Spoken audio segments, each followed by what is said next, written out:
एक वृत्त की त्रिज्या 5 सेमी है तो केंद्र से 3 सेमी की दूरी पर स्थित जीवा की लंबाई ज्ञात कीजिए। तो सबसे पहले हम एक वृत्त बना लेते हैं। वृत्त में क्या है, यहाँ पर इसका सेंटर पॉइंट O होता है और एक हम इसकी जीवा बना लेते हैं। ये इसकी जीवा है AB। एक वृत्त की त्रिज्या 5 सेमी है तो केंद्र से 3 सेमी की दूरी पर स्थित जीवा की लंबाई ज्ञात कीजिए। वृत्त के सेंटर पॉइंट O से वृत्त की परिधि पर कहीं पर भी मिला दो, वो उसकी त्रिज्या होगी।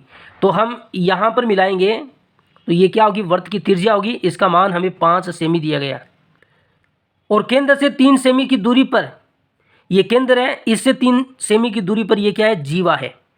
ये क्या है, एक जीवा है और कितनी दूरी पर स्थित है, 3 सेमी। देखो यहाँ पर वृत्त का केंद्र O है। अगर हम वृत्त के केंद्र से जीवा को मिलाते हैं तो जीवा 2 बराबर भागों में विभक्त हो जाती है। ये लंबाई यहाँ पर हम D नाम दें, AD और BD क्या होगा, बराबर होगा।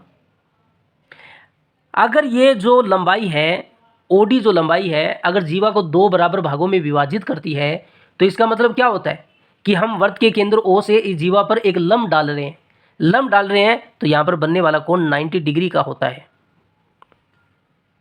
अब देखो ये एक त्रिभुज है AOD, त्रिभुज AOD में ये देखो AD और BD तो बराबर होगी, AD और BD बराबर होगी, क्योंकि सेंटर पॉइंट O से हम इसको मिला रहे हैं तो ये 2 बराबर भागों में विभक्त हो जाती है जीवा।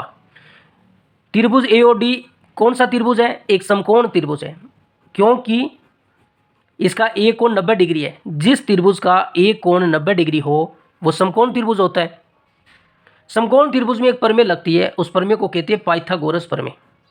पाइथागोरस प्रमेय, पाइथागोरस प्रमेय क्या होती है, कर्ण का वर्ग बराबर लंब का वर्ग प्लस आधार का वर्ग। 90 डिग्री के सामने वाली भुजा कर्ण होती है। ये 90 डिग्री का कोण है, इसके सामने वाली भुजा OA, OA क्या होगी, कर्ण होगी। लंब और आधार, इसको हम लंब मान लेते हैं, OD भुजा को लंब मान लेते हैं और AD भुजा को आधार मान लेते हैं, क्योंकि इधर दोनों का जोड़ है तो कोई फर्क नहीं पड़ेगा। लंब का मान क्या है, OD को हम लंब मान लेते हैं तो OD का वर्ग होगा और AD को हम आधार मान लेते हैं तो AD का वर्ग होगा।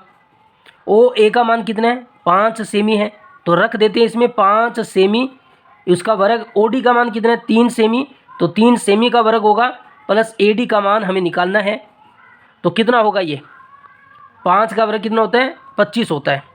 3 का वर्ग 9 प्लस AD स्क्वायर, ये प्लस का 9 उधर जाएगा, माइनस का 9 होगा, 25 में 9 घटाओगे तो 16 आएगा, तो AD स्क्वायर का मान 16 है।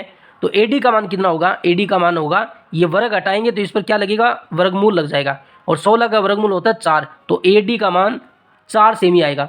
और हमने कहा AD और BD बराबर है तो BD का मान भी 4 सेमी होगा। हमें क्या निकालना है, जीवा की लंबाई, AB का पूरा मान निकालना है। तो AB का मान कितना होगा, 4 में 4 जोड़ेंगे तो 8 सेमी इसका मान होगा।